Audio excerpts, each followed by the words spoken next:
ADHD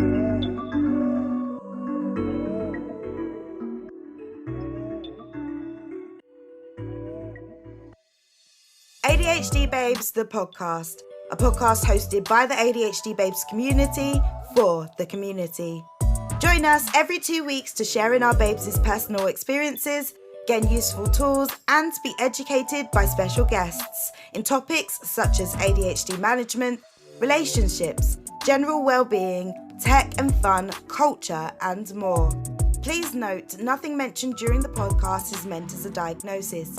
If you believe you have ADHD, please seek professional advice and visit or join ADHDbabes.com for help with diagnosis. No clinical diagnosis is required to join. And now, you're listening to the next episode of ADHD Babes, the podcast. Hello, thank you for joining us and welcome to this episode on nutrition. Before we get started, a quick update for our ADHD Babes. We've now officially launched the ADHD Babes website where you'll find blog posts, resources, and learn a bit more about us. We have been working towards becoming more sustainable as an organisation and increasing our capacity to support the community. Keep your eyes peeled as we launch our new membership details. These can be found on the website www.adhdbabes.com. Today's episode is hosted by me, Kesi, and me, Tyler. And joining in on the discussion today, we have a very special guest, Belle, a wellness coach. Welcome, Penny. Tell us a bit more about yourself, how you got interested in wellness and nutrition, and what made you decide to become a wellness coach. Hi. So, yeah, I'm Penny. I, straight to the point, when I was 30, so about 6 years ago, I experienced my first ever encounter with mental health. I knew nothing about it. And it was through being diagnosed with ADHD that I just realized how important our mental health is, of course, how little I had heard about it in school, in uni, everywhere that I'd worked. And so on my own journey to trying to understand it and see how ADHD had impacted my life, I just wanted to help other people do the same. And it kind of links straight into nutrition. So of course, I'm not a nutritionist or dietitian or anything of the sort, but I was petrified of the idea of taking mental health medication. So the stigma around mental health in general was still kind of with me. Although I was very passionate about normalizing it, there were still things that I didn't understand and was completely scared of. And, you know, medication was one of those things that I just thought, I'm gonna, you know, if ADHD has presented some struggles in my life, but, you know, not debilitated me completely, then if I take medication that might help me with some of these things, what if it actually changes me as a person? Because I found loads of amazing things linked to ADHD and traits that ADHD has had that I was quite proud to have myself. And I was like, hold on, what if the medication takes all this away? Yeah, so, completely get you there. Yeah. So I just started to, you know, I just started to research what ways to manage ADHD without medication. The doctor that I spoke to at the time said that I wouldn't be able to manage ADHD without medication, and that, you know, therapy wouldn't be enough. Because I was just like, can't you just talk to me about what to do? He's like, no, you need medication, seriously. I was like, thanks, hon. But they think it's like a band-aid, or like because you're an adult, it's like, no, these behaviors are like ingrained in you now. Therapy won't work. Right? Yeah, and learning what I do about the healthcare, kind of, you know, not generalizing or dissing anyone, but knowing what the role of a psychiatrist is, and it's to prescribe. I understand why in the short appointment, all they can do is give you something in that moment to fix it. So yeah, food was the thing that I stumbled upon as a first point of kind of, you know, attacking it, if that's the right word. And yeah, and so I became very passionate about understanding our gut brain connection and trying to, yeah, just do what I can to help others do the same. So yeah. that's what led to the coaching. And I always talk about food with everyone that I coach, but also just, you know, understanding yourself and figuring out systems that work for you as well. So yeah. That's so awesome. Yeah, that's great. Now, I am interested in like the research that you've done in regard to managing ADHD without any medication. Like that's such a not hot topic. I mean, it is a hot topic actually. Yeah, Kind of like the medication or not medication, like which route do you go down? And it's so like divisive.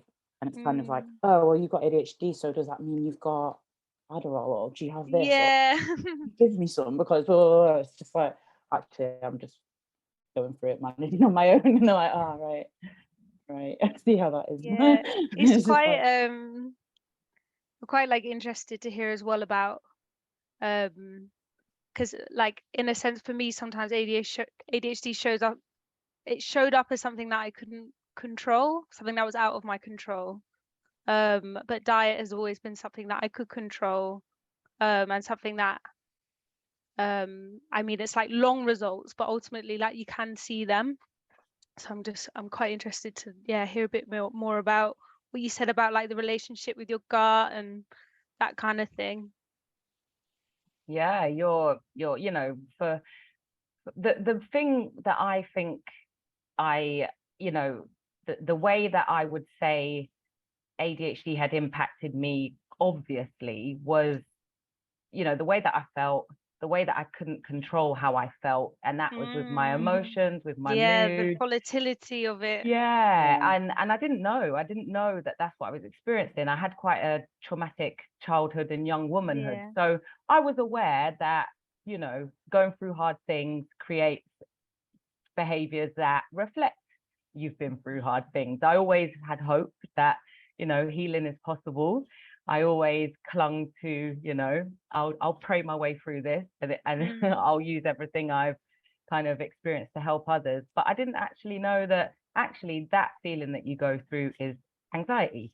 That what, you know, that oddness you experience throughout the day is you're not producing many happy chemicals, you know. And for people who have ADHD, one of the things that I learned that kind of determines, well, there's a few main points that I've kind of learned, and again, it's different for everyone, and as time's gone on, I've researched and experienced and learned so much more. But a few of the things that stood out to me that I learned is that people with ADHD have an interest-based nervous system. We also don't produce as much dopamine and, you know, serotonin, which are chemicals that make you feel good, happy chemical and reward chemical. We have, you know, we struggle to focus. we act are on impulse, you know, and some of these things help me to really understand what it is that I'm experiencing. And with the gut brain connection, you know, without getting too sciencey, I think it's about 70%. So serotonin is your happy hormone. It's the chemical that releases, everyone accesses it and releases it throughout the day to kind of keep you balanced. And if you're not producing these hormones as much, that's one thing. So you've got to find ways, and that's why people with ADHD might just change task in the middle of a task, because that task is a bit boring. There's no dopamine, there's no reward, there's no good feeling attached. The importance of it flies out the window. So you can find that you bounce around from tasks, and people say, oh, you can't focus. Maybe I just am focusing on trying to find dopamine. maybe I like, you know, maybe that's maybe what I'm it focused is. on everything all at the same time. and I would rather focus on the things that give me a normal amount of dopamine. But 70% of serotonin is produced in your gut. And so if your gut isn't healthy, then you can't, you know, it's leaking out, you can't access it. So yeah, that was something that I learned that really helped me to, because I, unlike you, I have always been quite bad at sticking with diets and trying to, you know, stick with things that are good for me. Especially with, that's only new since my diagnosis.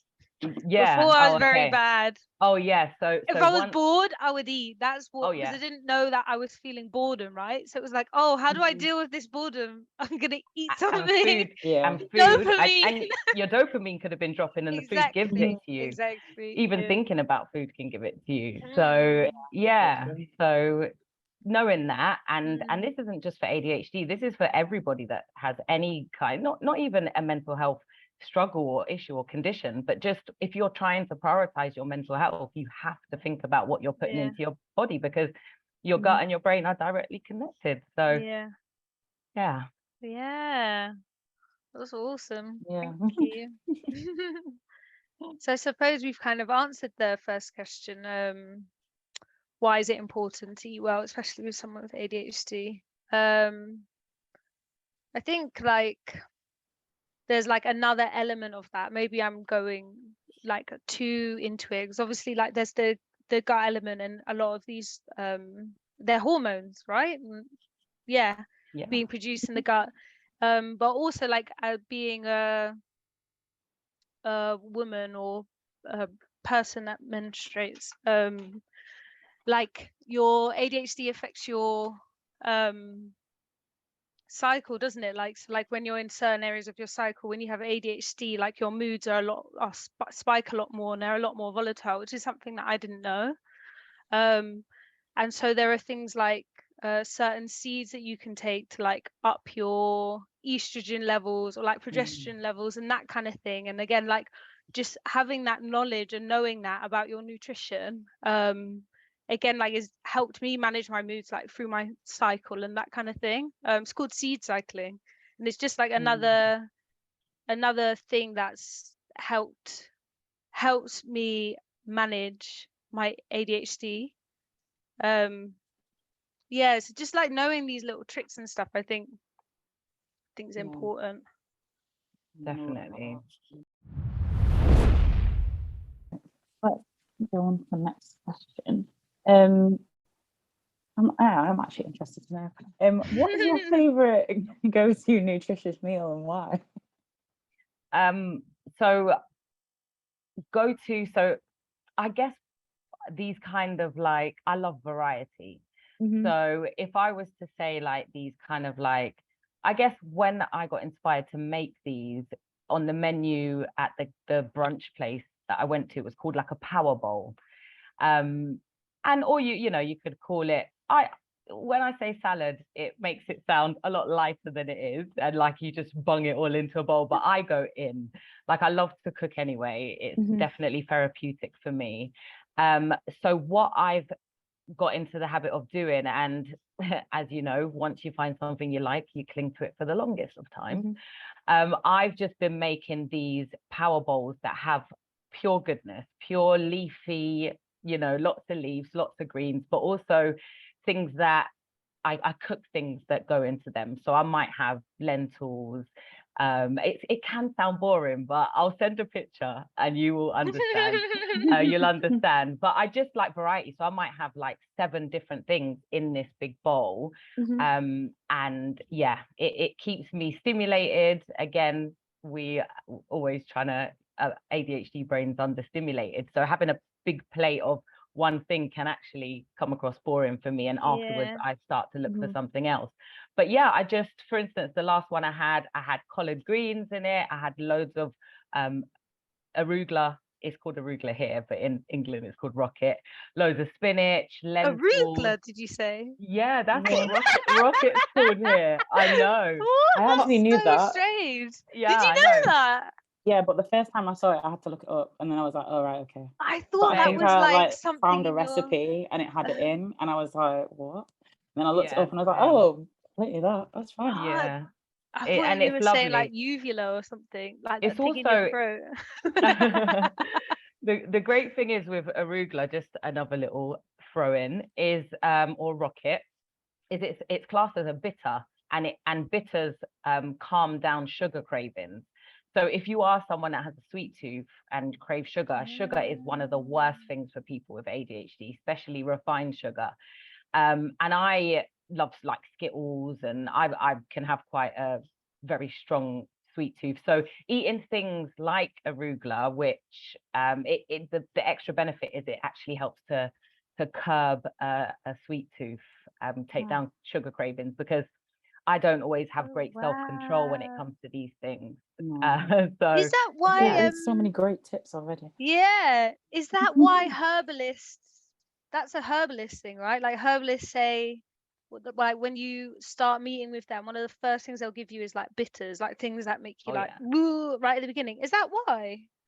Well, there's loads of benefits, but that is why I'm into them. Oh Yeah, because of wow. the sugar craving. And That's so sugar is smart. like, I yeah, might get myself into them as well. Yeah. yeah, Let's all just start eating arugula. yeah, Yeah, rocket. just But rock yeah, it. so just variety. Just rock Rocket. it. No, I but just like arugula variety, sounds way cooler. you know, Yes, I've been it's, eating arugula lately. I'm just Okay. feeling yeah. Hi, I'll well. just have an arugula salad, please. Yeah, great. Yeah. Sounds good. So that's Not like a rocket. kind of trick. Like that's a way of like tricking your brain into wanting a different kind of reward. Like, oh, we want dopamine, but we don't, this like takes away sugar as an option. Kind of thing. Yeah, I think it again, it's one of those things that you said, like when you choose to manage your health in any way by attacking what you eat, which food is everything. Food is everything. It takes a while. It's like me and my friend joke whenever I get some new supplements. She says, yeah, in 6 months, let me know how they're going. Because it's like we want the quick fix. We want something that works now. That's why, you know, it's hard to not take medication when you feel something straight away. When you take it, like give it an hour and you're like, boom. But you know, these things take a while. And so if you incorporate little things in and take little things out, and I always say, just give yourself 2 weeks or 3 weeks, and then it feels like a challenge. Then you're kind of stimulated by the fact that you're on this 2 week thing, and you're going to see how you feel after. And when you do just have a small time, I always say just add these things for 2 weeks and see how you feel. When you feel better, you get that reward feeling. Yeah. You also feel amazing knowing that you've stuck to something, even though it's only 2 weeks. You start to feel empowered, you start to feel in control. And then that is the motivator that says, you know what, well, now I'm going to add something else. And then, you know, if you say, oh yeah, you know, people with ADHD are advised to do this, advised to do that, but we struggle with consistency, we struggle with this. But if you just give yourself small milestones, you're setting yourself up for that rush you need. And then, you know, it continues and you become your own motivator. So it becomes an interest as well, doesn't it? Yeah. Like when I remember when I started like taking more control of like my diet in particular, for me it was like I started getting really excited about like, oh, I'm gonna like feed myself this, you know, like I'm really gonna like look after myself, like I'm gonna and when you've got ADHD, like it was exciting, like it is, and we all, you know, can identify with feeling crap about ourselves, right? Feeling like you're your own worst enemy. You sit down one Sunday night or at the beginning of a month and you write down this massive list of how you're going to change your life, and you get the most you feel like He-Man as you're writing it. And then, you know, that in itself is a buzz. The next day you don't stick to stuff, and then you just feel crap about yourself. You just think, I know what I need to do to be amazing, to live amazing and to feel amazing, but I don't do it. Therefore, I'm my own worst enemy. You look down on yourself, and it's not always a loud thought. It's at the back of your mind that you know, you're not helping yourself, even though you could. Like if you said, oh, I'm going to do a 30-minute walk every day, you know you can do that. You know you probably need to walk somewhere for 30 minutes every day. But when you don't, you then just start looking down on yourself. So when you give yourself a short time span, and you start small and you actually achieve it, you then you're loving on yourself. You actually are loving on yourself. You become almost addicted to that, to knowing that you know, other people might not understand me. I might let other people down. I've let myself down my whole life. But guess what? I ate arugula twice a week for a month. And even though I don't necessarily know what the difference is, I know I'm doing my body favors. And so your self-respect and self-esteem increases because you're doing that for yourself. Yeah. So what would an example of that be? So you use like like if you said you were going to walk for half an hour every day, but maybe that's too big. So would it be like, I'm going to try and walk for half an hour once a week, and then once you've done that, then be like, I'm going to try and walk for half an hour twice a week? Is that? Yeah, I would say to start, and you'd end up feeling so good you'd continue. I would say I'm going to make sure that I move deliberately 4 times a week for half an hour. So I might put on a CD. Do they exist? Do they still exist? I might put on a. I might put on a tape. I haven't touched a CD. Get the VHS out.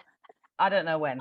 I probably had a bob the last time I touched the CD, but the I'm gonna dance. I'm gonna get some shorts on, get in the mirror, dance my bottom off for half an hour, and the way you feel after, it's just like, why don't I do this all the time? I'm gonna go for a walk. I'm gonna either listen to something edifying while I do that walk, but I'm just gonna walk for 15 minutes, turn around, walk back. And once you do it, and it's hard with executive functioning to get up out the chair and do it. But if you have a podcast or some music to look forward to, that's great. But then also, and this takes time, because the restlessness, now I love just going out for a walk and hearing nature and like hearing birds and stuff. And I know I'm going to sound like such a right, but I'm there now, and I'm present. proud. It's being present and loving life for all of the little things. And that, without going too far off, and I won't go into detail about this because I'd need it in writing to actually read it and know, but our vagus nerve is responsible for our nervous system. Okay, I'm even going to word it wrong, but being in nature is healing to the vagus nerve, and anyone who needs to heal their vagus nerve, it could be for different reasons, but trauma is related. There's just so much goodness to have from it. But I would say commit to, and we could do a vagus nerve talk another time, but I am not the general talking about this. I know it, but I can't word it well. It's a little bean. Yeah. And it's like directly related. It's like your, not a dream state, but it's they say like it's like it would be like the third eye, or not. It's the connection to the next bit or something. Am I wrong? Or maybe I'm thinking of the amygdala. I might be thinking amygdala. I think you're talking about. But even all of these things, like the knowing that movement, like if I have a busy day ahead of me, and I go for a long walk in the morning, or I dance to say 5 tunes in the morning, the way that I can manage my day is ridiculously different to when I don't. But what happens often, and you just have to do it, you just have to give it a go, do something you enjoy, find a form of movement that you enjoy, and see how you would feel like, how can I not now? Because it just we have too much energy a lot of the time inside, and more commonly I through research and just boys or young boys, most of the research around ADHD was done around young boys. They would outwardly express this energy. With being known through research, through research, and the language I'm using is merely just what I've learned. But through girls are probably more reserved and would internalize it, and that's where you find, if you see a young boy with ADHD, he's usually disruptive and, out there. And if a girl is usually twisting her hair, biting her nails, it's inward. And when you have too much inward energy and you don't know what to do with it, and you're also searching for stimulation because you've got an understimulated brain, and you're not going to get that stimulation by throwing a chair because you're a little bit more cautious, you just find the most stimulating thing to cling to, which is usually negative thoughts. And that's where, and so getting that energy out in the morning, you find that you're less anxious, you find that you can see your day a lot clearer. And again, and this is one that you don't have to wait months to see the effects. It's straight away. Yeah. Just as a side note, I had to Google that. So vagus nerve is I is also Googled it. yeah, I know everyone's about to Google it, so I was like, let me just save them the trouble. So it's a cranial nerve that interfaces with the parasympathetic control of the heart, the lungs, and the digestive tract. Yeah. And it's like directly related to your gut, and that is why you'll also see like quite commonly like things like IBS and things like that in people that have ADHD and people that have trauma, because it's like an inability to express your feelings. It's stored in your parasympathetic nervous system, which directly affects your gut. So it's like IBS, gluten intolerances, lactose intolerant, and like that kind of thing. Exactly. Again, so like comes down to like your nutrition, obviously looking after your mental health and learning about your nervous system and healing that is important, but equally like to give it like a little booster, being aware of what you're putting in your bodies also. Definitely. And birds, the sounds of like birds singing and stuff is very soothing for your vagus nerve. And so when you're out having a walk and you're listening to something you enjoy, or you're listening to nature, you're doing your body so many different favors. So it's a win-win on all accounts. And again, if you don't feel like going out, or you're find that you're having that paralyzed feeling where your brain's like go you only have to walk 15 minutes and turn around, and then the other side of you is like, don't you dare move, this bed needs you. Sometimes it's even just like sometimes it might even be that you need to get out of bed. Like the triumph is standing up and getting yourself out of bed, walking to one end of the flat or one end of the room and back and getting back in bed. But like that's enough to get you out of that paralysis, isn't it? To get you out of that stuckness. Oh, I'm out of bed now. Maybe I can walk to like the kitchen. Or maybe I can walk outside the door. Maybe I can, like, you can take it even smaller. Do you know what I mean? 100%. And you know what? Sometimes it's like that. Even just having a shower. Like I think whenever I have a shower, it's like I just feel so like a new lease of energy. Like I could literally be in bed until 4 p.m. and I'm like, you know what, I'm just gonna have a shower. And then I'm like, right, guess the day started. I'll do all the things I was supposed to do at 9 a.m. and it's the energy. It's true. Do it all. Another thing is, and I know it's easier said than done, and it can be difficult to hear sometimes, but this is something that on my journey, because I have taken medication since the time when I was scared of it, but then came off it again because it gave me anxiety, which was just I don't think medication matches well with like well, they told me that medication doesn't work well if you have like CPTSD. Like triggers it. Right. There you go. That will be it. But one of the things as well, and people say things not to say to someone with ADHD, which is just try harder or just push yourself. And I get it, because there are times when you can't. But when you, and this happened to me, like when I understood that I have poor executive functioning and that I get it, more burnt out than the average neurotypical Joe, I also found that holding on to that too tight made it a little bit worse.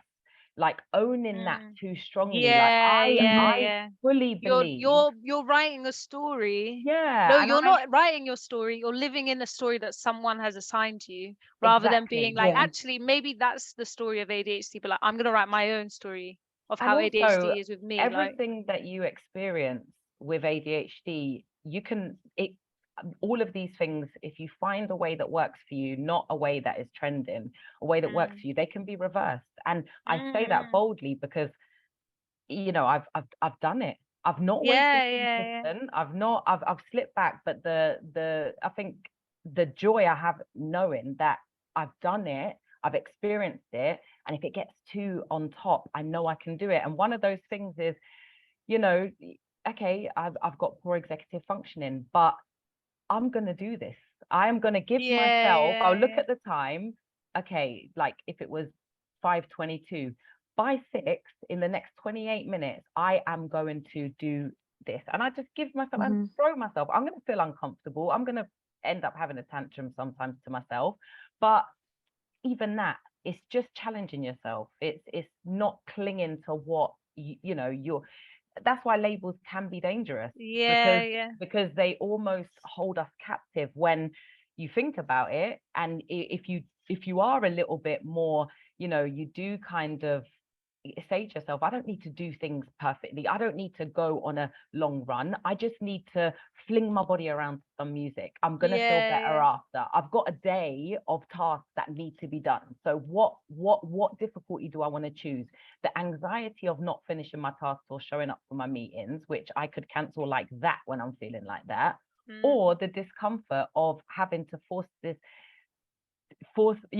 myself into an uncomfortable situation in the moment. And it is hard. And if someone else was to say it to me, like when I'm in one of those days where I cannot move or I cannot open my emails, if someone would say, just open it and reply, I would be like, what can I throw? What can I... You don't know how hard this is.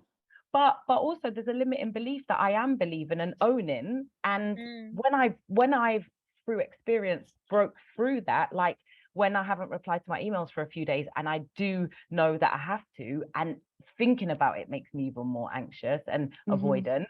When I do just say, Penny, you're going to feel like this for days, it's going to get worse, and you're going to not be thinking about it nonstop. Just go in and open 3 of the emails, and they're like 3-sentence replies, or they're actually good. Well, you could trick yourself. Be like, I'm going to go and do the fun thing, and then I'm going to run while I'm still on that rush, and I'm going to quickly do this thing that I really don't want to do. And I'm just going to do it. I'm going to do it for half an hour. And then after that, I'm going to give myself a treat or a reward. Not, we're not pets, but I would time box my day to a T, as in the time I'm going to wake up, the time I'm going to get out of bed, the time every little thing, like every 15 minutes was accounted for. And I would schedule in, watch an episode of Catfish, do this, do that. And it's because I need scroll on Instagram. I need that. Literally 20 minutes Instagram. And does that work then? 100%. So that's like that's quite interesting actually, because we had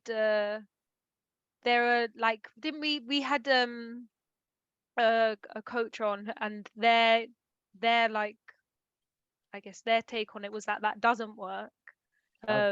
So it's like it's interesting, but then also I think within that someone said that does work for them. It's quite interesting. It's like what you said, like your ADHD is personal to you, and what works for you might not work for someone else, and it's about like taking stock of everything and seeing what resonates with you.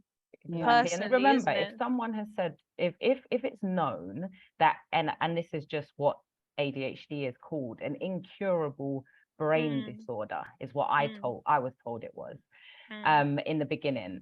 And it is, so if you're told that, that's a big statement. So of course reversing some of the things that make it impossible are going to be hard. Of course it's going to make you feel, challenged and uncomfortable. But if you're going to be the odd person that can reverse some of these things, then you're going to be uncomfortable more than everyone else, But the growth happens in being uncomfortable, doesn't it? 100%. Yeah, that's 100%. Where and comfort zone did not. You're not healing the comfort zone. You rest though, which is really important. Exactly. And don't get me wrong, like when you find out you've got ADHD and you understand all these things about yourself, and it gives you realize that you weren't just lazy, you weren't just rubbish, you weren't this, you've actually got this thing that's wrong, or this struggle that you've got. And so for a while you feel very comforted in sticking to those things and saying, actually no, I can't do that because I've got interest-based nervous system and that's not interested. It's the validation. And you need that for a little while, but there comes a time when and it's nice. That's why understanding yourself is so important. But there comes a time when you decide, what discomforts do you want to go through? Regret and anxiety, or pushing yourself to, take control of what you, but be in control of what can be controlled. And you can time box in, if you time box your day when you've got a busy day, you schedule everything. You schedule 20 minutes on the sofa doing nothing. You schedule in watching an episode of this. You schedule in a break. You know, and it can sound a bit like tedious, but that's where you say, I've had, you know, super productive days this week. I am a shattered leaf, so I will not be able to talk for the next 48 hours, but I've prioritized, I've done what needs to be done. And so you can be productive and thrive and shock people and yourself with ADHD, with and without medication. That's the thing though, because I guess it's like whenever I've tried to like time box anything, I never put in any of the fun stuff. It's like, okay, I'm gonna wake up, do this, I'm gonna do my coursework, do this, and then I'm going to work for 4 hours, and then I'm going to take lunch for 20 minutes because I've got loads of work to do, and then I'm going to try and do some more coursework in the rest of the 40 minutes of my lunch break, and then after that I'm probably going to like tidy up whatever I need to tidy up from having lunch, and then I'm going to go back to work and do another 4 hours, but I'll probably end up doing a bit of overtime, so then I'll be an remember that I'm probably going to need something to eat, so I need to have something that I can put whilst I'm also working, but be a bit like hands off with. So I'm probably going to eat something that's terrible, something and then that goes in the freezer. And then in probably the cooker. So then after that, I'm probably gonna either go back to doing work or need to do some coursework. But actually, I probably won't do my coursework, so I'll probably sit there and feel bad about the fact I've not done coursework, and then I'll go to bed, and then we start again, and then I'm like, actually, the next day, come to time boxing or whatever, and I'm like, I'm not doing it because I tried it yesterday and it didn't work. Exactly. And I felt rubbish about myself. And so then what you don't, so basically when you do schedule in, like for instance, I schedule in, you know, time on YouTube, time watching an episode of something I like. And I also bear in mind that my energy drops ridiculously at about 5. And so the variety, even the excitement, knowing that this boring thing that I have to do is my alarm's going to go off in 10 minutes and I'm not going to be doing it anymore. I'm going to be watching Catfish, or I'm going to be doing this, or I'm going to, it gives you stuff to look forward to. And while you might say, oh, but I don't have an hour to watch Catfish today, I've got so much to do. You know, you have to know yourself. And if you don't schedule in things to look forward to, rest, fun into your normal day, despite you thinking you don't have time to, then the following day you're going to get even less done and you're going to feel worse. So you have to make your days work for you. And when you go, you know, you figure out how that looks for you, then it's a lot more enjoyable. For sure, definitely something I'm going to take away. That, like, I literally had one of my ADHD meeting things yesterday with the psychiatrist, not with the person that diagnosed me or whatever. And then because I'm also going through the non-medication route or whatever, and she was just like, have you looked at any apps or anything like that? And I was like, I've tried them all, but I mean, I don't stick to it. I'll see it, it'll pop up with a notification like time to change over to the next thing. I either don't change over, or I change over, but I don't actually start doing the task that I'm supposed to do, because I'm just like, oh, how am I supposed to do this? Overthink on like what the actual task is. But if you don't factor in, okay, I'm actually going to do something that I enjoy before switching into another massive task, and you're never gonna like get the energy level right for it, because you're still going to be like, oh my god, I just finished like X, Y, and Z and I really didn't like it, and blah blah blah. But fitting in something that's like, okay, here's some downtime for 15 minutes. Like, I'm time blind. I just can't work out how long something. I'll say, oh, this is going to take me 20 minutes. Generally thinking it will take me 20 minutes, and it doesn't. And that's why I struggle with it, because it's like, oh, I'm going to brush my teeth for 5 minutes. No, I'm not. But then it's like, oh, but it's only going to take me like 10 minutes to get dressed, and it will take me like an hour. It's like, why have I done this? This is another thing that I was saying. But that's the self-awareness thing, and practice, and just practice, and timing things. Like what I did a while ago is I get so frustrated when I keep walking into my room, because one of the things I do is, if I've got important tasks, I might just have 10-minute transition time in between, and I might just walk around the house. I might just fold up clothes that, you know, a few items of clothing that have come out the washing machine, the dryer or whatever. And every time I go into my room, seeing my bed not done gets on my nerves. But I'm like, I can't do it, because if I get into making my bed now, I'm not gonna be able to do that. I timed it. It takes 3 minutes to do it well. And so now I it's very rare I don't make my bed in the morning, because I know it takes 3 minutes. Yeah. And that's when I'm doing it posh. Yeah, You know what yeah. I mean? So that's not something that can annoy me throughout the day anymore, because I timed it. It's like when the sink, you know, is staring me in the face and farting in my face every time I walk past it, because of all the dirty dishes. And I thought, okay, one day I've just thought I'm going to put Oprah on a podcast and I'll wash these dishes while hopefully just getting through this one episode. The episode was 40 minutes. Washing the dishes was 11. I was like, and how dare I put myself through and so that was a fairly full sink. And moving fast like a lady of adrenaline might, it's not going to take me long to wash a sink of dishes. You know, and it's just that it's the fear and the kind of lie that is just ingrained in you, like, oh, it's going to take forever, and you just believe it. But yeah, if there are things that, you know, get on your nerves or that play on your mind, just have a day where you do just that and time it, and then you'll laugh. And yeah. I guess it's all about reframing though as well, because I guess if you're thinking this is going to take me forever, and then you actually time it, you're like, actually, it takes me 3 minutes. I've got a spare 3 minutes in this 24-hour day. Like, I'll figure it out.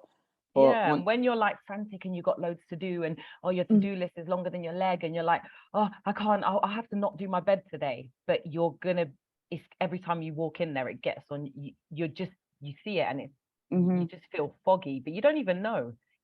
Oh, seeing my bed like that's getting on my nerves, but it is. And it makes you feel some type of way. Then these little things so slowly become a priority. And don't get me wrong, it took me a while to clock the things that rub me up the wrong way, that add to how I'm feeling, and to then decide to time them. I'm not saying, oh yeah, you just do this, and it's easy, because there are days where I don't wish to. I'm not gonna go in that room. I'm gonna stay on the sofa. And that's fine. What came first? Like,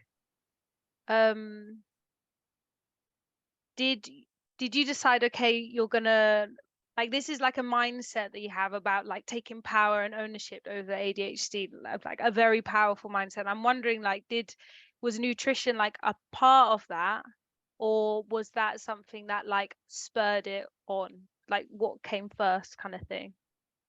Just Like, knowing. Sorry. No, it's okay. Just hearing that you could change what you eat to manage ADHD. I didn't know what to expect. I just thought, I'm going to try and change what I eat then. And I saw this kind of like quite strict thing, which was basically saying to go plant-based completely. And that was wild to me at the time.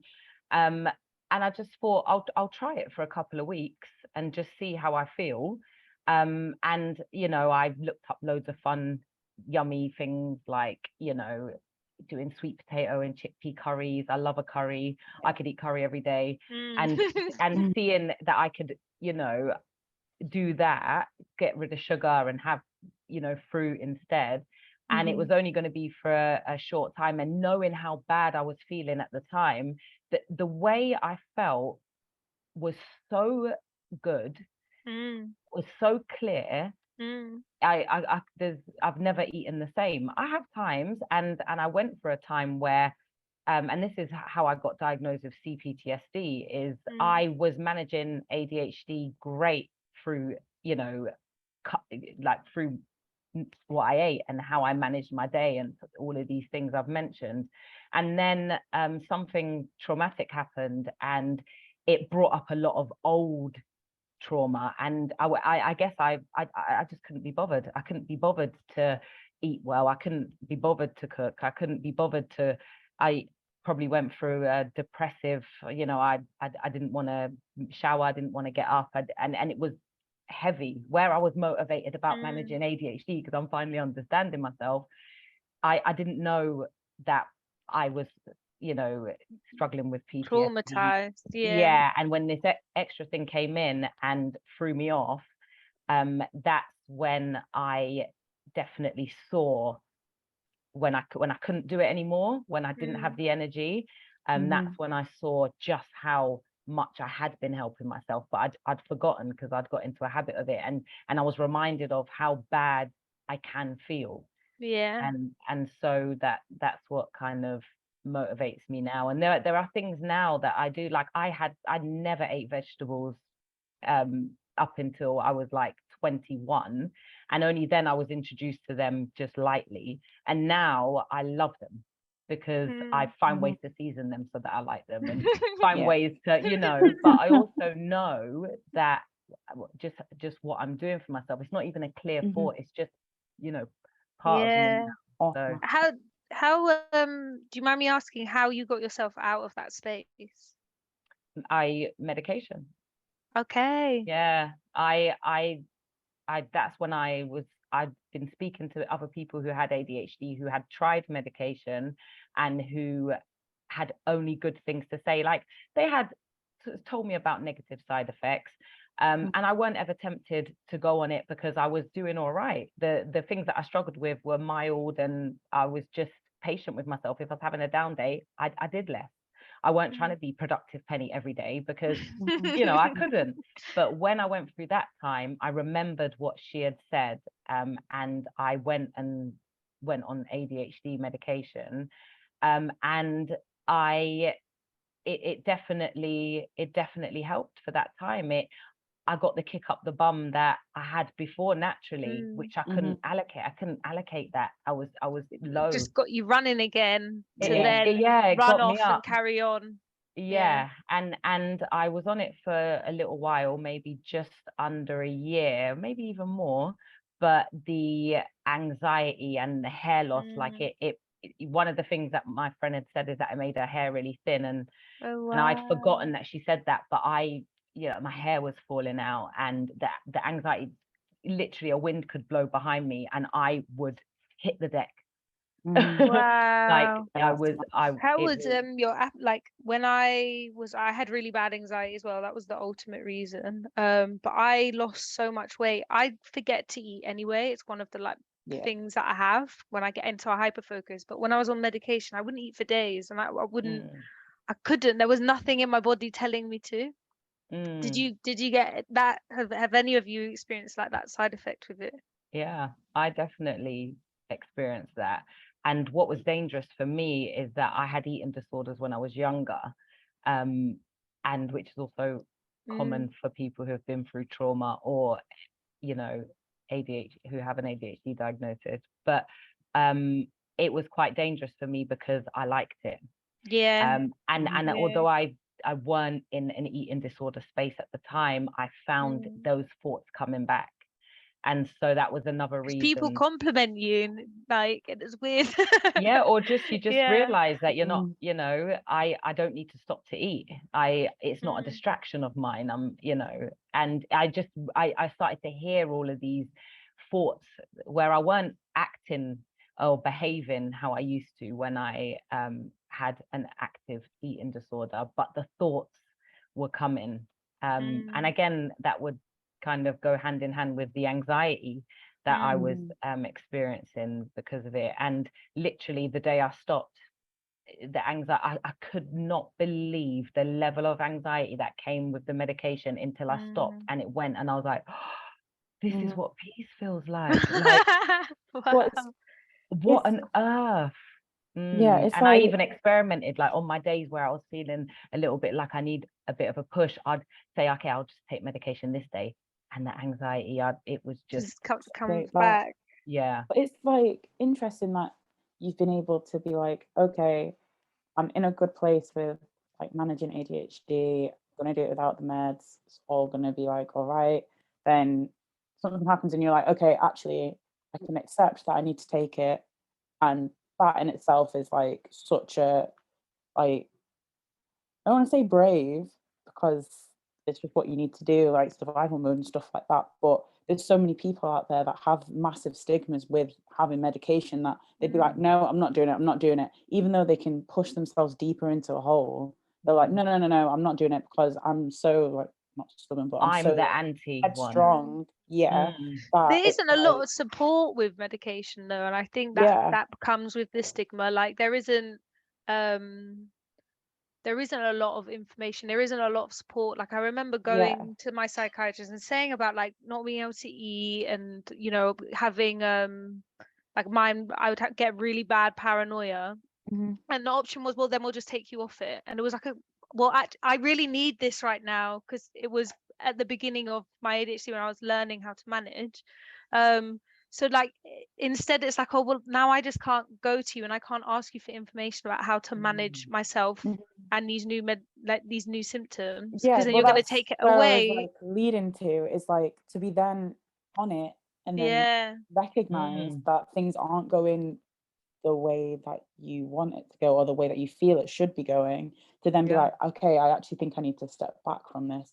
It's also like really interesting, because I can imagine there's so many people out there that may be feeling a certain way when they're on it, and not knowing that actually I just need to not be on these and not knowing that it's from it sometimes, you know. And don't get me wrong, like you're saying, if it weren't for the people that I was speaking to, who had taken the medication and was so comfortable talking about it and so not ashamed, that empowered me to see it in a new light, that actually encouraged me to stop looking down on or being scared of it.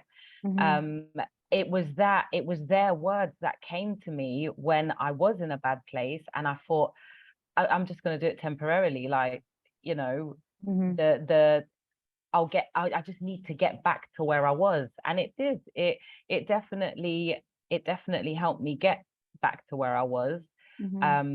But again, it's something that, and I don't, everyone's on a different journey, but it's something that I couldn't, for my own sake, do consistently. It's like choose your battles, you know. And I guess I had to look at where I'm too hard on myself, where I'm overcommitting, where I'm burning myself out. And the medication, I wanted to help me burn myself out more, to help me force myself to do more. And so it was either do all of that stuff and have this doom following me where I just feel scared and hopeless and paranoid, like you're saying, but able to complete a few things, or like take a few things off of my radar and give myself less to do every day, less pressure, and not have that fear. It's like a dark cloud of petrify. It's like that's how the anxiety felt to me, and it was just always there, and it made me like cynical. And I didn't realize how bad it was until it was gone, and I was like, oh, this is how it feels to, you know, we all get anxious, and we all, especially if you've experienced trauma, you've got a hypervigilance about you. But to have that all day about everything, it just, I can't believe I'd started to accept it as normal. No, that is mad. Like, no, I mean, props to you for being able to decide when it isn't good for you, and making it manageable, making ADHD manageable for you and your journey. Like, that's like incredible. I mean, I'm still thank you. figuring it out. And another thing that, you know, when I did see the benefits of the medication and what I wanted to take from it, is finding supplements that do similar. Every single medication, there's a natural version, you know, that takes a bit longer to work. Like my friend jokes, tell me in 6 months how that's working for you, you know. Like it does take a bit longer. But there are natural ways, whether it's your food, whether it's your habits, whether it's your supplements, there is a natural route. And knowing that is a great comfort, because whilst medication can help, knowing that there is a natural route, you've just got to find what works for you and put that time into yourself, because you're worth it, is the journey I encourage people on. And don't get me wrong, I've coached people that take medication for a number of things, and I'm not an anti-medication person, but I just don't think anyone should have to have negative side effects attached to being well. And there are 100%. there are natural ways that don't have negative side effects. So what supplements could you give us some like examples yes, of I supplements and actually vitamins wrote, and things? I wrote down because I know what ones I take, but I great ADHD fashion forgot why I chose these ones.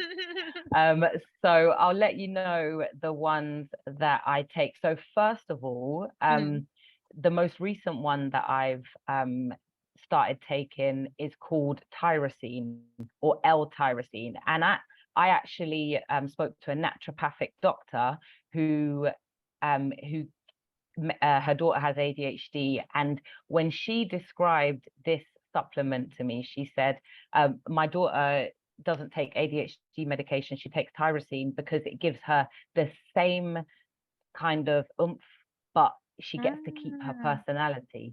And when she said that, I was like, okay, I get that.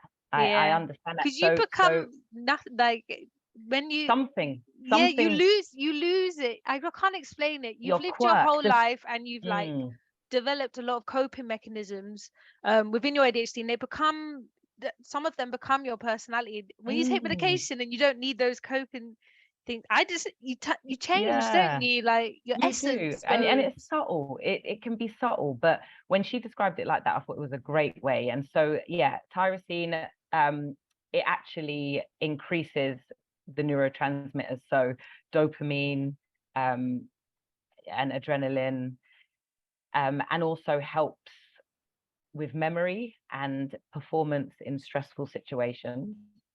So that one's great. Some people just take it once, some people take like 3 throughout the day, like at different times. But I know, again, I've spoken to other people since that is the only supplement they take, and that is how they manage their ADHD. Wow. And L-tyrosine. I wrote tyrosine, but I think on the tub it says L-tyrosine. Okay. There's come up on Google.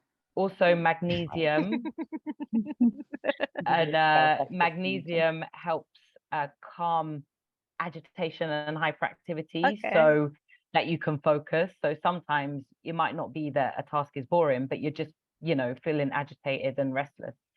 Magnesium helps with that, and all of these have other benefits as well, that aren't necessarily related to ADHD. B6 creates neurotransmitters that regulate emotions and helps with depression. Also treats PMS symptoms like anxiety, irritability, and irregular moods. So that's B6. 5-HTP increases serotonin levels, which is the feel-good chemicals, and helps with sleep and reduces anxiety. Vitamin C with rose hips builds up your immunity and detoxes your kidneys, which if you're, if a gut and brain connected, then we want to be able to absorb the other supplements. And so it helps to absorb another one, which is omega-3. Maybe we can talk a bit about that after, also about how you prep your gut, because if your gut is poor and it's a poor environment, you can take all of these supplements, but if your gut isn't ready to absorb it, if you haven't given it the prebiotic and the probiotic, you're just wasting money. And someone also told me that, and I don't know this to be true, but someone did just say to me in passing that if you have too much citrus, there are some supplements that don't absorb. And I used to have lemon water in the morning, I used to do, and then take supplements. And so I stopped the lemon water, and I don't know if I've even felt the difference. It stuck with me, and I stopped it. But it seemed like a tea. For example, I would always like start with a little tea in the morning, but that means that I would also take a probiotic. Completely just negates the probiotic. Or like I would take a probiotic, but because I hadn't, my gut was so unhealthy that I was taking these probiotics to help me with my gut. but because I hadn't taken a prebiotic, which lines the gut, heals the gut, repairs it, and feeds the probiotics, again, it was just, I was just flushing money through my system pointlessly, because they don't teach you that part of it. Like, you could take all the 5-HTP you want, but if your gut isn't ready to receive it, no. It's bad. true. It's true. It is.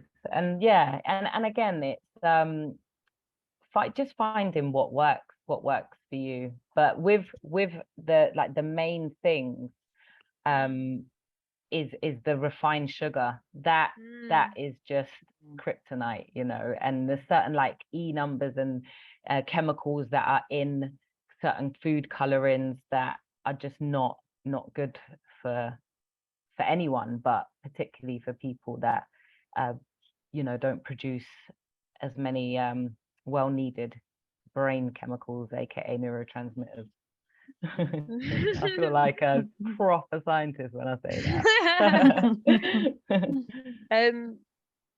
Where, like, when you say refined sugars, do you mean like sweets and stuff? Yeah. Okay. Yeah, sugar, like extra. Like sugar. Yeah, exactly. The good The good stuff. You know, and it's just knowing, like, you know, you don't want to completely restrict yourself until you're unhappy, but if you drink loads of water, flush yourself out, detoxify every day. When you're sweating and peeing, you're detoxifying yourself anyway. So the movement part we were talking about, and the drinking loads of water, if you know you are drinking lots of water and you do have, like, what did I have the other night? This massive tub of frozen yogurt with this big blondie brownie covered in Reese's peanut butter cups and caramel. I mean, you know, but and I didn't. I just dove in head first, and I was just like, yeah, no thoughts came that tomorrow I might feel low. I might feel triggered, like thinking I'm triggered the next day, but really I'm having a severe sugar crash. And I just, as soon as I got up, I like would not do anything before I drank a liter of water, which you can feel like you're drowning. It's a lot, but I just knew I had to. And it can all be in your head as well. Like, you just Have feel you become more aware now, would you say? Like, are you more aware of like, you know that if you have sugar that you're gonna feel this way now, but did you always know that, or is this something that's come into your awareness? No, I didn't know that. I didn't know that. And what I used to do is as well, like when I was taking a medication, and like you say, you know, not feeling hungry all day, but then at about 5, when my energy starts to drop, I start just looking for carbs. And so I would either order KFC or have a sweet cupboard which was full of like crisps and Haribo, and I'd think to myself, it's fine, I haven't eaten anything all day, so it's not like this is going to really be that bad. But it's the only thing running through your body, and so and it was the only thing I was eating. And so when I would feel like absolute rubbish the next day, sometimes I wouldn't know. I would just think, you know, I'm just in a low mood today. I can't deal with this. It's too much. I wouldn't even put the two together. I was just creating this cycle for myself that was just not helpful. And I wouldn't even clock that I could have prevented it. Yeah. Yeah, that is interesting. We do that with like alcohol as well, right? Because I never realized how much sugar's in alcohol. And so like I noticed that, like, whenever I would eat loads of sugar, that I'm not like a sweet tooth person, but I might have a binge and then I'll feel really anxious after. But then I noticed what was happening, like when that awareness happened, I started noticing that was happening with certain alcohols, like rum, for example, but then not if I had a little slimline vodka and soda. And it's because, again, like obviously alcohol isn't is a depressant. It's inflammation, but also the amount of sugar in it, as well, inflammation, it inflames your gut, means that you're not absorbing the good stuff. Like all of these things are so connected. It's so you might as well like it, and that was also something that I didn't clock. Like I've never I've always liked sweets, more crisps, more a savory tooth. I love crisps. yeah, but I started to really, I guess, crave sugar. And I used to smoke, so it could have been when I stopped smoking. Yeah. And so I started to crave sugar, and I found that the mature version of sugar was red wine. And so red wine made me feel so fine, you know? And so while I weren't like caking it down with Yeah. cakes and brownies and not Mm. finding sweet wrappers in my bed, because I would wake up sometimes and I'd sleep at. But I would I'll have a find pizza mature. crumbs under my pillow. Oh, I Pizza used to find mini happened. A cheddars little all jalapeno. over. Yeah. Multi-packs of mini cheddars used to get devoured in the night, and many would just be and my friend used to say to me, my friend that was staying at my house, like, wow, you like mini cheddars this much, you just sprinkle them in your bed. And I'm like, well, I thought I was eating them, hun. But yeah, so where was I going? But oh yeah, so the alcohol is, I didn't realize that what I wanted from it was the sugar. And so having a little mature glass of wine with dinner, when I thought I was behaving refined, would turn into a bottle Yeah. and not make me tipsy Yeah. like it might your average person, because you know the chemicals don't work like that with me. But then yeah, it got to a point, I think in lockdown, where I was wearing nighties all the time. I didn't notice. And yeah, I just realized that I had doubled my body weight in wine. And I was like, oh, so this might explain some of the anxiety I had, which weren't about COVID. It was just about other matters. Yeah. Okay. The sugar. That actually explains a lot of, like, I think everybody's lockdown experience and the level of anxiety. Didn't help that you then turned on the news and got more like down news, and then you were like downing more wine. I just wanted to check whether or not you had any more vitamins or anything like that, because I know we moved on to alcohol, but I'm actually still on the vitamins. Let me have a look. So also B complex and B12. Again, you have to check depending on, you know, some people, they say that you can't have these with certain other illnesses or what have you. But for me, it was because it reduces fatigue and boosts mood. And the fatigue, when you are, I call it, well, my auntie called it to me and I loved it and I've kept it, a lady of adrenaline. That's how she says an ADHD. But when you are a lady of adrenaline, the mind can race, and that in itself is tiring, second guessing everything, overthinking everything. So the fatigue is usually common, and so that can help with that. And I don't know if I mentioned the omega-3, but it can help. Sorry, and then I cut you off because I got excited. Sorry. Yeah, so omega-3 is great for inattention, hyperactivity, restlessness, and that's from studies shown. I did get all of this because I didn't want to just make it into my own words, but wanted to kind of tell you exactly why, you know, why I was led to certain things. But I would say tyrosine is big shout. some might say a friend of mine. Yeah, it's been really helpful. Okay, so then with the prep in the gut aspect, like I'm just a beginner in this world of vitamins and It's things. so you have like a prebiotic, which would be something like apples. And a prebiotic gets broken down into like food for probiotics, which occur naturally in your body. But if they occur naturally for like a healthy body, and often like if you're not getting like all of your nutritional like milestones, you'll need to take supplements, and a lot of people take like probiotic supplements. The problem is that they take them and then there's no prebiotic in the system to feed them, so they just die, and the probiotics don't do what you took them for, which is to heal the gut, or to like there's a lot for like like female like organs and stuff, they really help with things like thrush and that kind of thing. Like an imbalance of your like probiotics would, like, a good indication would be if you had thrush. And like that's a problem if you don't have healthy levels of those. When you take supplements, your body isn't ready to like accept them and like put them into your bloodstream and use them. And so we just don't talk about that side of it enough. There are so many things that need to be in balance. It's quite easy to get them in balance, but it's just these things all need to be done at once. You can get like a little shot prebiotic that you take in the morning. You only need to take it for like maybe every day for 2 weeks to get yourself back there. Take a little probiotic capsule, get your gut in a really good place, and then start with the supplements, and you're good to go. Do you know what? Something else that just came to mind, I'm so glad I remembered, is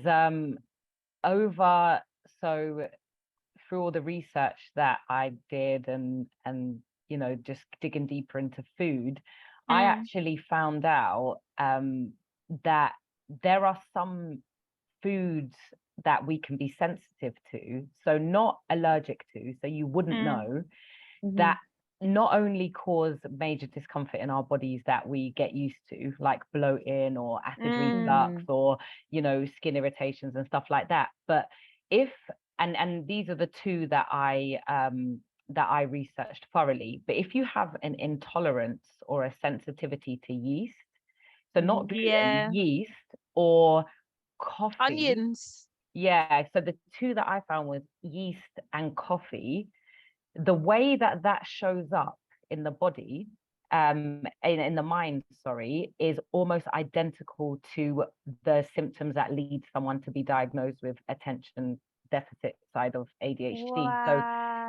So an intolerance to yeast, so having like a candida overgrowth in your stomach, or the way that shows up if you look at the list of symptoms of candida overgrowth or symptoms of yeast intolerance, you just blew my mind. ADHD symptoms come up. And also going a little bit further, because it's important, mercury poisoning, which can be from eating too much fish and prawns and stuff, but also the silver fillings in your teeth, when that has been slowly leaking into your bloodstream for a length of time, the symptoms that show up with that also look identical to an ADHD list. So what I found, and sprinkle on top of that CPTSD also has a list of symptoms that are identical to ADHD. So what I was kind of grappling with before I did my TED Talk on what to do my TED Talk about, and you know, without it being too much of a like thing, is that I know I've experienced a lot of trauma that has been unresolved, I've not dealt with. And so I've got a list of these symptoms which show up. I've also been told I've got an incurable brain disorder that just happens to loads of people, and I'll always have it, and the same list of symptoms come up. If I also have an intolerance to, basically what I was getting at is if I took this filling out, stopped eating yeast, dealt with my trauma, and also maybe experimented with cutting out caffeine, what would my ADHD symptoms even look like? Because I'm having them times 4 if I do have this intolerance to yeast. And I actually silly haven't done a food sensitivity test yet, but I believe very firmly, based on physical symptoms that I've had, that I do have a yeast intolerance. And so just unresolved trauma. Well, that's also very closely linked to, there's a very close link for trauma and UTIs and yeast infections as well. It's also closely linked. It's ridiculous. But I always like that my journey now with not taking medication is more focused on the fact of how attached to the ADHD label would I be or need to be if I dealt with my trauma and took away all of the anxiety, inability to focus, restlessness, all of the stuff that is ADHD. If I dealt with my trauma and got rid of those ones, stopped eating yeast, which could be poisoning me and giving me ADHD symptoms. This filling out, which is slowly poisoning me. Yeah. How strong would these ADHD symptoms really be, and how present would they be if I took out the other 3 things which are causing them too? Yeah. It's like I might actually just have all the good sides, like the creativity. I suppose it's like separating then what is you and what is this condition. And what, and how permanent it has to be. Yeah, that makes sense. Because if you've got ADHD, but you're also got 4 other reasons why the same symptoms are present in your life, then the impact can be lessened by changing something. Yeah. But definitely look up yeast intolerance. I'm gonna, because that one again, very closely linked to sugar as well. So yeah, I'll let you know how it goes when I've dragged this tooth out as well. And I'm thinking if I eat too much sugar, yeah. my life could have been so different. You know what though, like with sugar, because I just had to like do a very forced stop. I was very, very bad with my sugar intake. But like I don't crave it really anymore. The last craving I used to have was like I would crave rum, like, or want to drink rum. It's the sugar. Strong. Yeah. But I think once you cut down on sugar, like you do stop wanting it. You start wanting other things. That's exactly what happened to me. I stopped buying multi-packs of Skittles, and instead I would enjoy a wine.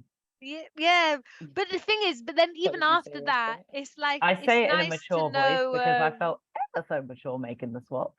No, but it's nice to know it's not always going to be an uphill battle. Eventually you will just stop wanting it. You will stop wanting the drink as well. Like it will it will stop. You do. It's true. That's what I mean. Some of these things it's just so much hope to be had. It's, if you feel like you can't cope with that medication. If you feel like you can't cope with medication, that's fine.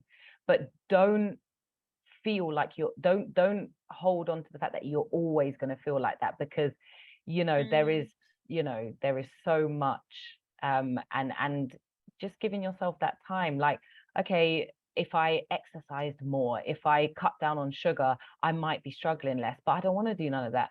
That's fine. But as long as you know it and you've got something to look forward to, then when you do find that you want to take that, it will happen. It will happen, and you'll do it bit by bit, and you'll make yourself proud, and you'll be like, just feeling so empowered, so it's so happy with yourself, and that's hard. It's rare to feel that when you've had something that you feel like you're just blocked for your whole life.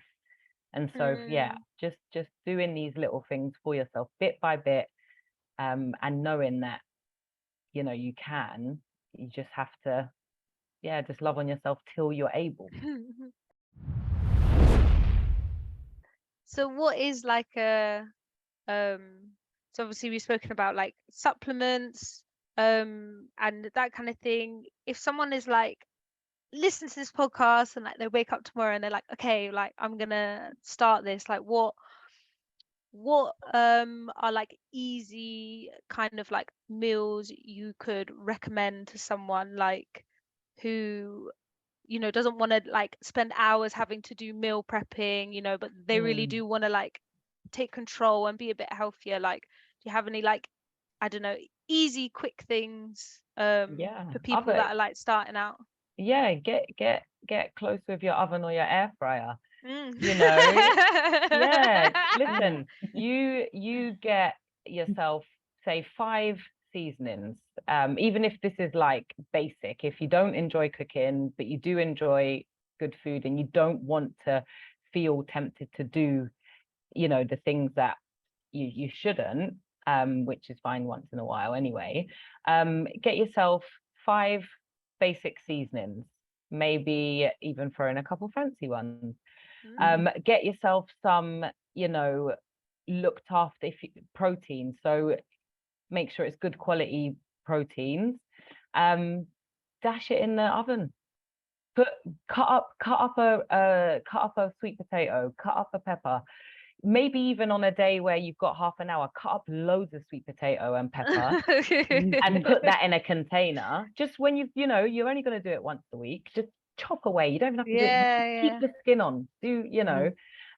Season up some chicken breasts or some, some salmon, and just oven 20 minutes. Take it out, done. Don't have to look at it. Don't have to go back. Air fryer. I saw someone make a meal. I couldn't believe she put that in a pot and then came back 40 minutes later. I was like, if my kitchen was bigger, I would have 3 of them just in case one broke.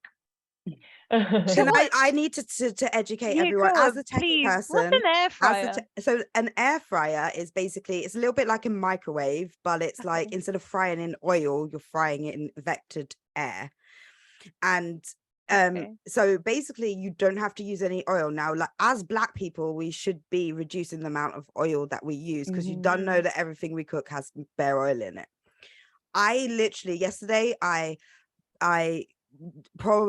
mixed dinner and breakfast together, and I whisked some eggs with some spices, put some crunchy nut in a freezer bag, bashed it up, dipped my chicken in, dipped it in, shook it in the crunchy nut, put it on the fryer, low oil, nothing, and in the air fryer for about half an hour. And my partner was literally like, okay, I'm going for seconds, and then he had the rest for lunch. And it really only took me like 20 minutes. The air fryer, I think, is the best because you can set it to a timer. It will turn off. I'm getting one. And because we're both really bad with memory, it means that if you are one of the people who are going to forget your cooking, you're not going to burn it because you've set a specific time. It will turn off. That's brilliant. So I really do support air fryer. I say even ADHD friendly over the oven, because you will not burn your food. I didn't even know that it turns off. I haven't got one, but I've heard all about them through lockdown, and I went for dinner at someone's house and saw what it does. Like, I was like, how come, do you need any help in the kitchen? And she was like, it's in the air fryer. So I was like, okay, we're having a simple meal. It's fine. It wasn't. It wasn't. I was like, it was not. It was, all these vegetables, it was lovely. And also, just on a super easy version, and a super kind of, air fryer turns off, so that's ticking loads of boxes. But getting like and I went through a time where at the moment I love cooking. I'm back loving it. I enjoy cooking every day. But when I weren't, I would just get these like nice freezer meals, like these these health companies make versions, and it's like a little silver tray, and it's got like loads of vegetables. I've got some of them. Yeah, and I would just dash them in the oven with whatever protein. They're good. Oh, I would grab one. Yeah, Mindful Chef potatoes do them as well. All plants do them. They're proper healthy and easy. You just put it in the oven or put it in the microwave. Well, but it's good. Yeah, and it's also just Googling like 20-minute meals. You'll be surprised what you find, and you and also, if you don't hate cooking, but you just think it's so long and you can never be bothered, when you find 20-minute meals and you do them and they actually take 20 minutes and you taste it, that again, remember, if you don't produce as much dopamine, you don't feel rewarded easy, and so that is very rewarding. You'll want to do it again.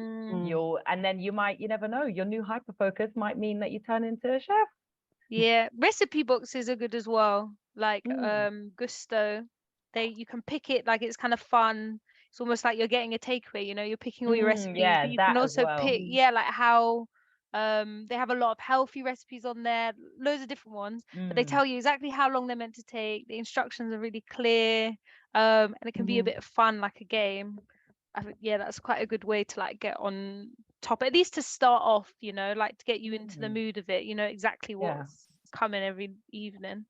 But as well, having a couple of those, like, if because I could say right now, spend a day meal prepping, put stuff that you've already cooked in the freezer ready for another day. And I always encourage that. If you've got leftovers, just make one container of leftovers. You might actually like cooking a few times a week, but if you make one little container of leftovers for every meal, you've got a freezer full of home cooked meals.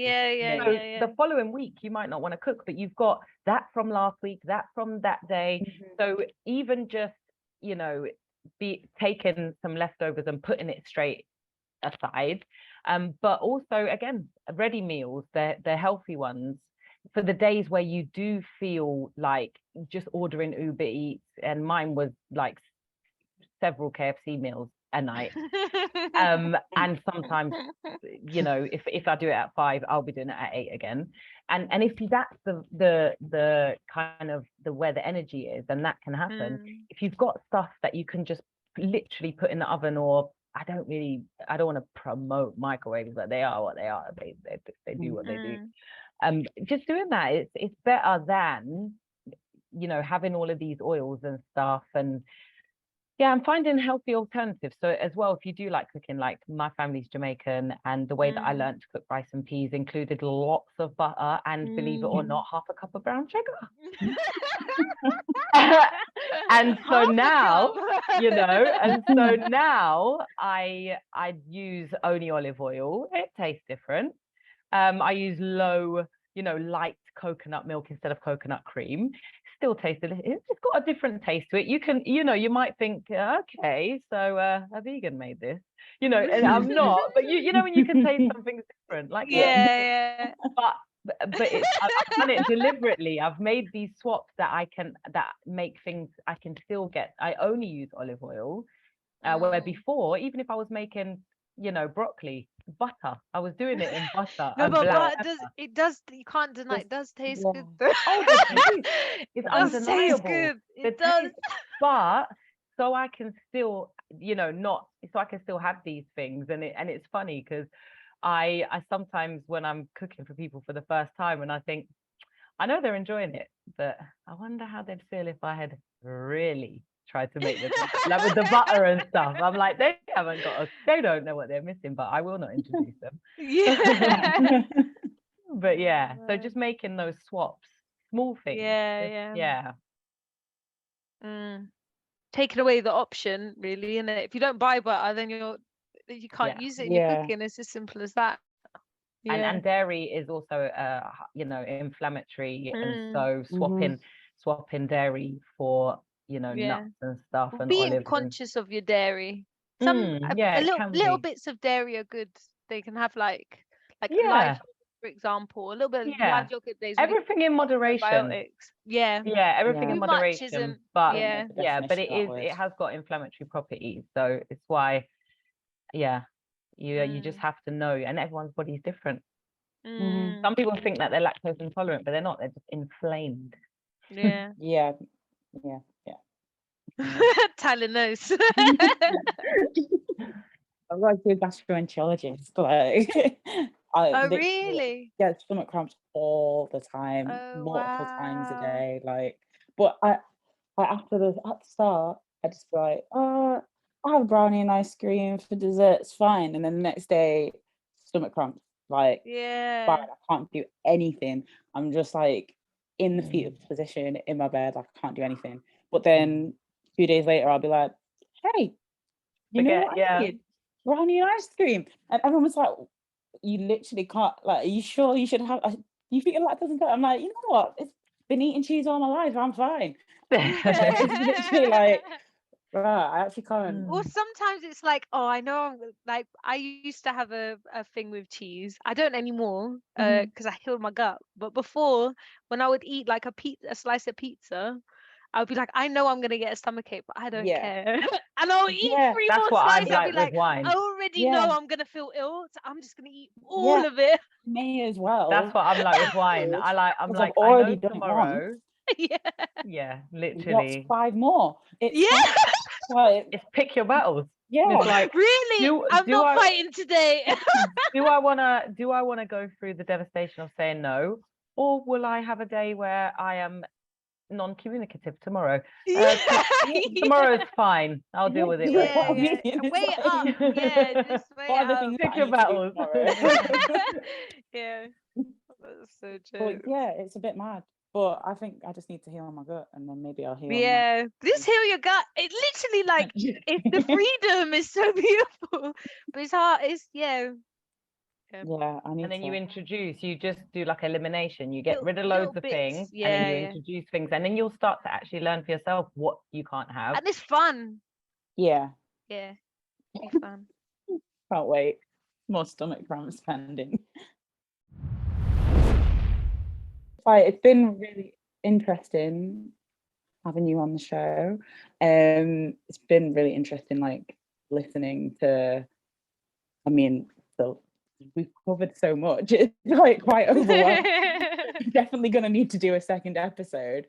But Kesi, do you want to just do a quick recap in terms of the things that we've covered? Yeah. So we kind of started